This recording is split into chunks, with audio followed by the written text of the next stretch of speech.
everyone, and welcome to the VCalla Show. I'm Vincenzo Calla, the host, and today I welcome a principal of Navigator LTD and author of The Right Path, Tasha Kheiriddin, to the show.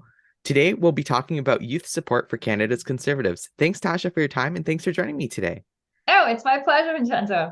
Well, it's so great to have you here, and I'm going to go off on a little explanation of what we're going to be talking about today.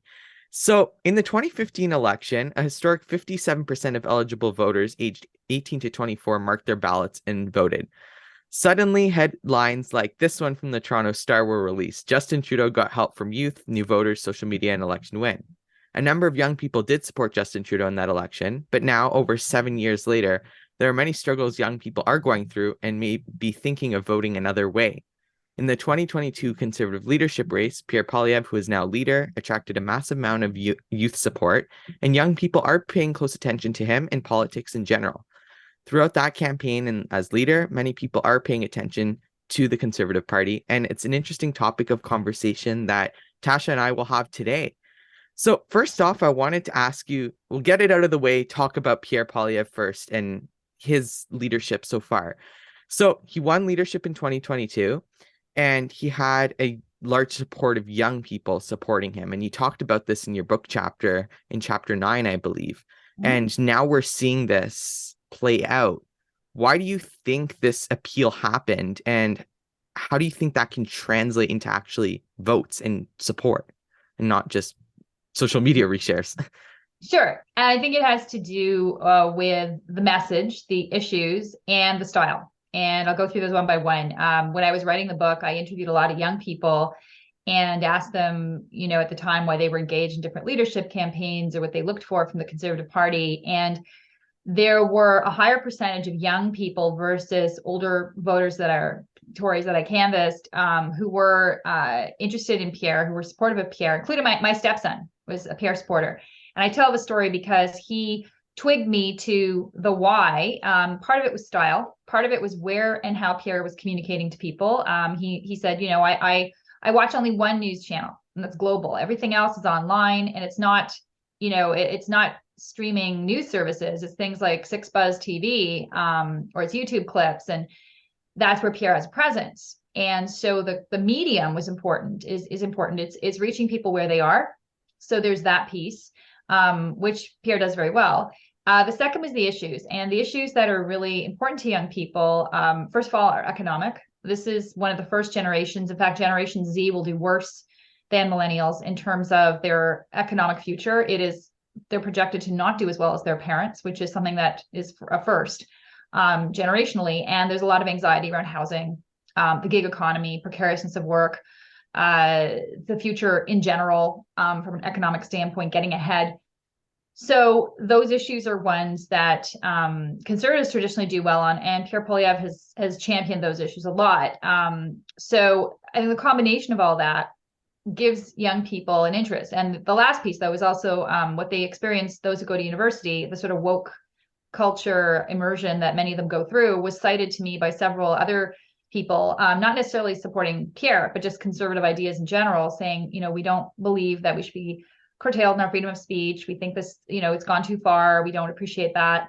And that's why we're conservative. So those are the buttons to push, if you will, or the issues to tap. And I think that is what the party is doing right now.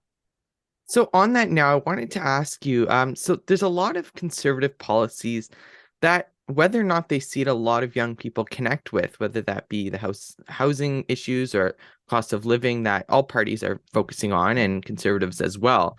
But a lot of young people don't really see themselves near the Conservative Party, or they see themselves distanced from it for one reason or another. So where do you think that disconnect lies, and how do you think that misconception can be fixed, and reaching out to young people, that showing that the Conservatives might be an option for them? I think it's really careful. You have to be really careful not to lump all young people together. It tends to be, it's like, oh, young people are left wing, or young people are environmentalist, or young people are this or that. While I was researching The Right Path, I came across a really interesting study by Environics that was done over a 4-year period. It did conclude, I think, just before the first year of the pandemic. It was 2020, actually. And they looked at young people from Gen Z and millennial cohorts, and they broke them down even further into subgroups.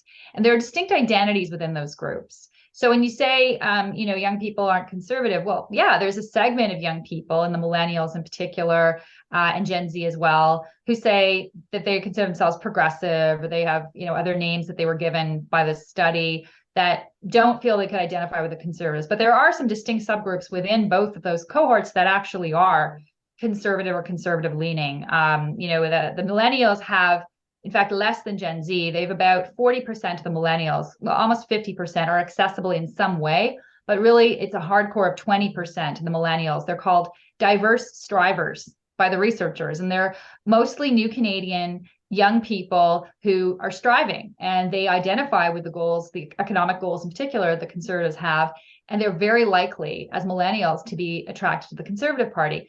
Gen Z has even larger groups like that. Again, many who are either first generation or second generation Canadian.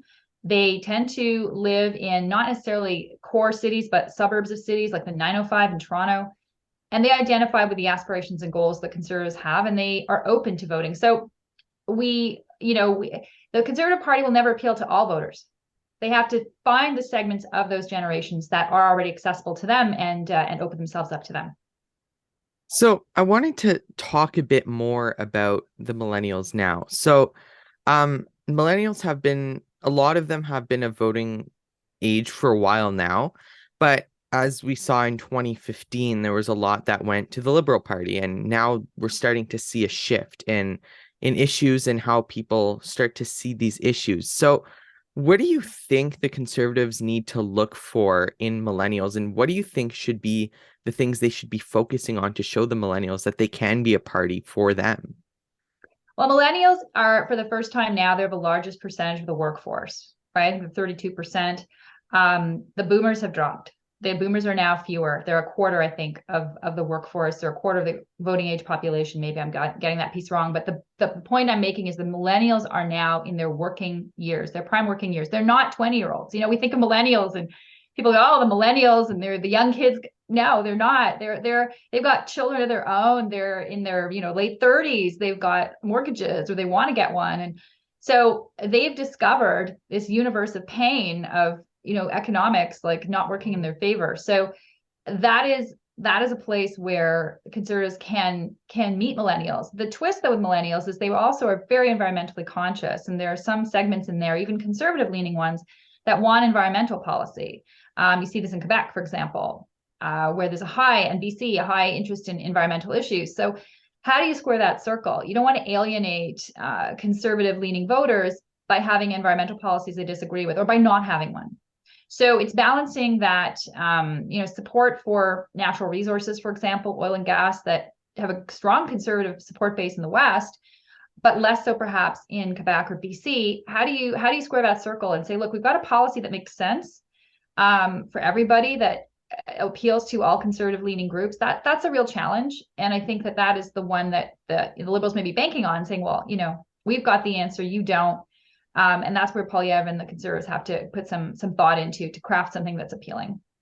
Well, definitely, and as we see sort of these social issues and social movements happening, especially over the past few years, since 2018, 2019, there's been a lot of social movements. There's a lot of that plays into elections as well, and seeing how that gets connected and how the parties look at that with their own outlooks and how they present that in their platform is super important. And I think in the last election, the Conservatives had a big portion on the environment in the platform. And would you say it's a matter of not just having it in the platform, but showing that to the people that want to hear that, and not just saying, okay, it's there, like making it a main pillar of what they're talking about in advertising to voters? Well, a couple of things I'll say to you on that. There was some research done at my firm, Navigator, after the last election, and we looked at why did voters vote Liberal? We asked Liberal voters of all generations, why did you choose to vote Liberal? And the interesting thing they said on the environment was not that they thought the Liberal platform was so terrific, but that they had one that they could understand, and they believed that they cared. Not that they were going to get results, not that it had worked, but they believe that they had their best interests at heart on the environment.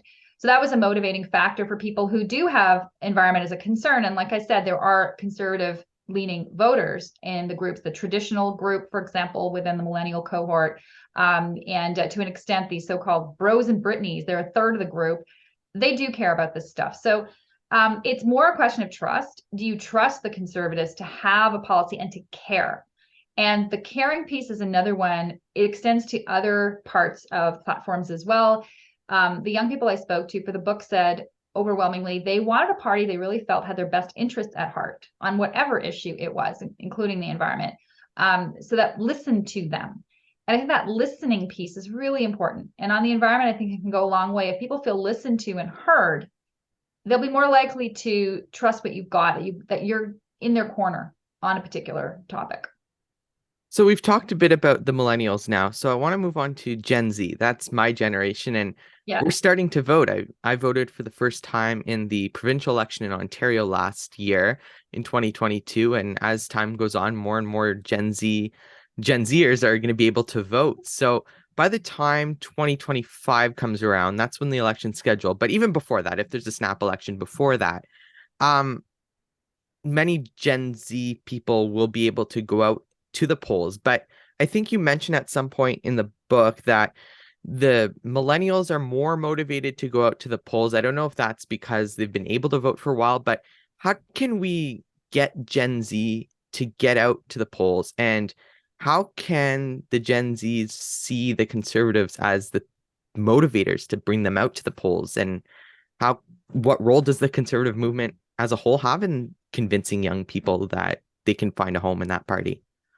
Well, you have to look at what segment of Gen Z is voting, right? So a generation is usually it's like a decade-long group of people or so. Right now, only about half of Gen Z is able to vote, right? Because they're not aged out yet. So it's the 18 to 24-year-olds that are voting. A bit more will be voting in a couple of years. You're correct. But it is to appeal to them. You look at those Gen Zs and say, where are they in their lives? Okay, they're either in university, or if they chose to pursue a trade or a profession or just not get higher education, they're working probably. So you've got young working people and you've got university, and those are two different groups. Honestly, they again should not be lumped together. The young university crowd, I would say, woke politics is a big turnoff for them. The stuff they encounter, speech codes and other things at university, like I said, has turned several of the people I spoke to in depth. They related their anecdotes, and many of the others just statistically said that's why I'm a conservative. So I think talking about those kinds of issues would appeal to the university crowd. People who are in the workforce right now, okay, so they're more likely to be wanting to move out of the house. They're more likely to be wanting to become financially independent in the short term. So inflation, housing, all those issues are top of mind for them. They will be for the university group too, but not as immediate, right? They're still either in a dorm room or they're at home. And so you've got to hit both segments in different ways. I think that one thing that unites everyone is a desire for opportunity. Wherever you're at in your life, opportunity for young people is particularly important. And I think that is something that, offering hope. And I think Pierre Poilievre has already used that term, like wanting to give people hope. I think that is extremely important. I think that is a glue, because I don't like the negative divisive politics of, us versus them. I really think, demonizing the liberals, sure, call them to account for everything they've done, but offer something else, something positive for people to rally around, because that is at the end of the day better for our political culture as well. So I wanted to go on to how young people see themselves in parties and all that. And I've listened to a lot of your interviews and have been to your book launch, and I've seen what you've been doing for a while and read your book, obviously. And Thank I you. know that you were part of the PC Youth Wing back when you were young. So let's talk about that. There is no federal youth wing right now. And I wanted to ask you first off, before anything, how did that motivate you as a conservative from a young age?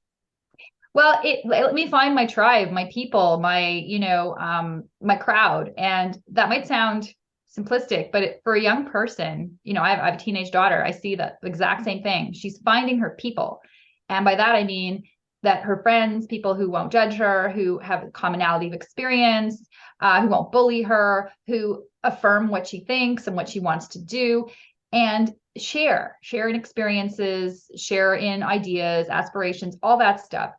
It's so important when you're a young person to feel for your confidence too, to know that, what you think, you're not alone thinking this, you're not alone doing this, you're part of a group and a club. And that is the piece that, for me, the social piece of a youth wing that is neglected by not having one. Young people form bonds. They not only get engaged in politics in a practical way, but they also form those social networks that affirm their party conviction. Because one thing we're seeing is more and more people are not joining parties.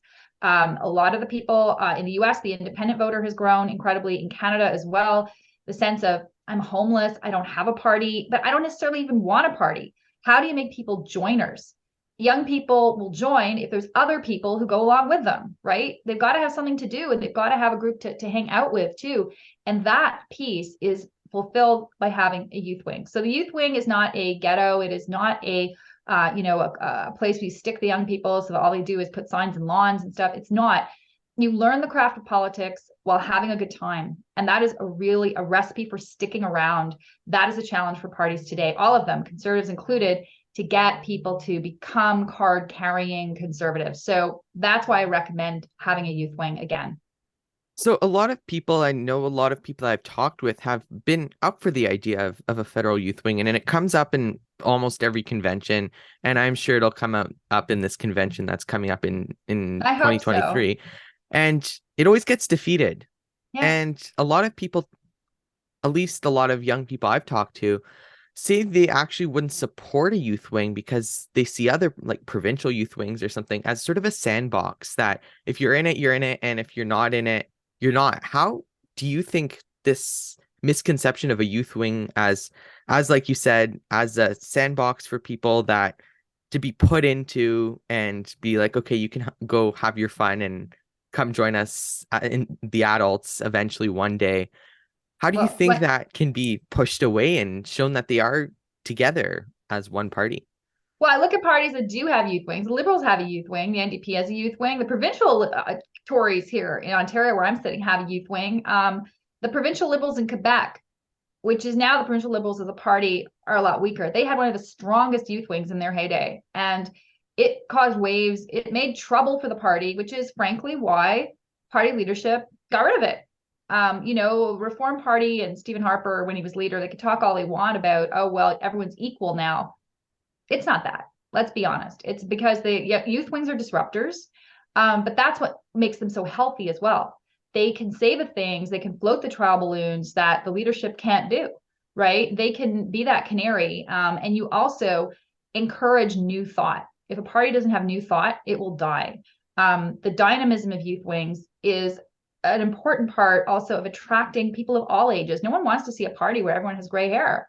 And everyone wants to think that you're the party of the future, and youth wings attract people, like I said, for purposes that are, people will join as a youth person for, like, I realized, one of three reasons. Either they're a policy wonk, which I was partly, or they want a job, which, okay, that's a bit mercenary, but sure.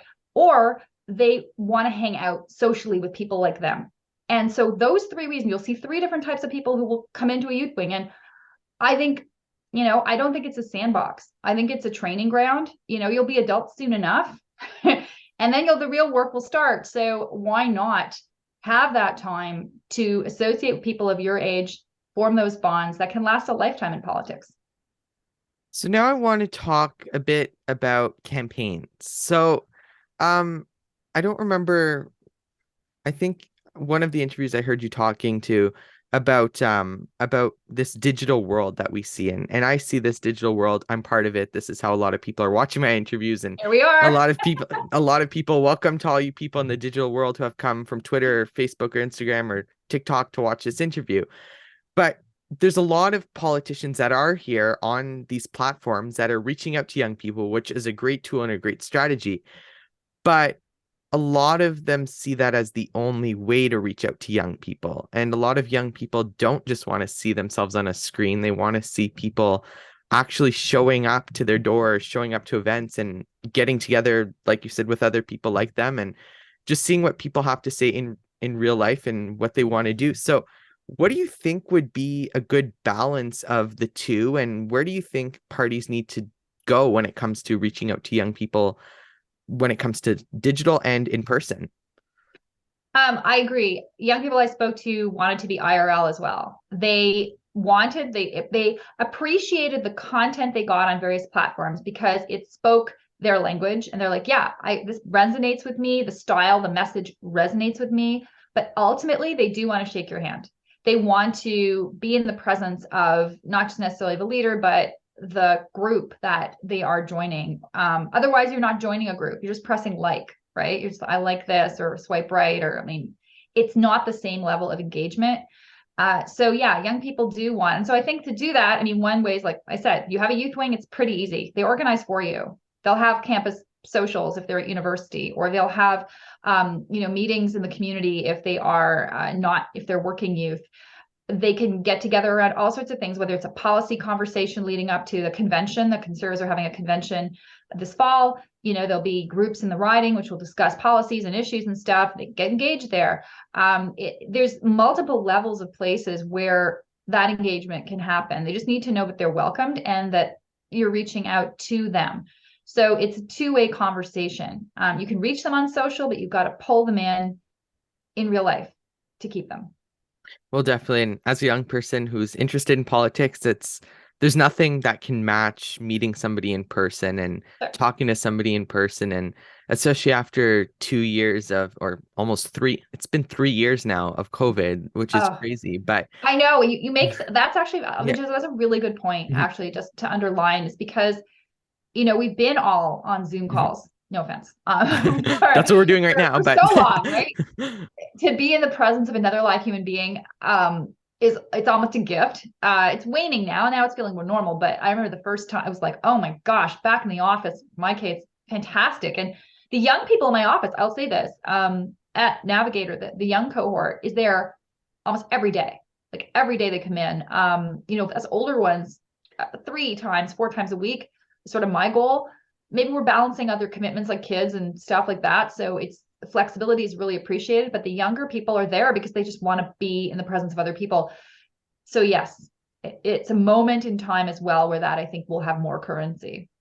Definitely. And sort of finding that balance is important. And especially now, just doing those sorts of things and seeing how can we do this. And I experienced that too with university. I have some online classes, but I just love the in-person classes as much as I can because you get to be there with other people and share ideas and talk with. And even in politics, even in-person politics is so much better. And that's how it is. That's how politics is. It's in person, and you can't meet that or match that in any digital realm. It can help, but it's not always going to be a substitute. No. So that's it for today, I think. So thanks, Okay. Tasha, so much for joining me. So before we go, I wanted to ask you, because there's a lot more you talk about in your book. Where can we find your book if okay, my book. People want to read it? My book. Here's the book. Here's my second child. I call it that. Don't tell my daughter, but anyway. So The Right Path is available in bookstores at Indigo or on Amazon. And I also have a website, therightpathbook.com. And there's all the online options for ordering it, and some more info about the book as well. If you want to, go get a copy or get a Kindle, whatever is your preference. Well, it was great chatting with you today, and there was a lot more you talked about in your book that I'm sure if people are interested, they'll go on and continue reading about young people and just what path Conservative Party and parties should take in general. So to stay updated with me, make sure to follow me on Twitter, Facebook, Instagram, and TikTok at VC Productions 25. Check out VincenzoCalla.com, my website, and make sure to like, subscribe, and get notifications here on YouTube. The VCalla Show is a VCalla production, so until the next video, I'm Vincenzo Calla, signing out.